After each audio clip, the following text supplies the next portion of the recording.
পরেও আওয়ামী লীগের পক্ষ থেকে এবং শেখ মুজিব একটা রাষ্ট্র পাকিস্তানকে রাখার জন্য ইয়াহিয়ার সাথে এবং ভুট্টোর সাথে নেগোসিয়েশন করার চেষ্টা করে।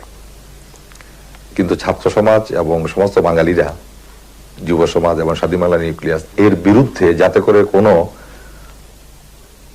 কিছুতেই ভুট্টোর সাথে ইয়াহিয়ার সাথে শেখ মুজিবের এক রাষ্ট্র পাকিস্তান রাখার জন্য এই পরিকল্পনা কার্যকরী না হয়, তার বিরুদ্ধে সমস্ত কাজ করে যেতে থাকে।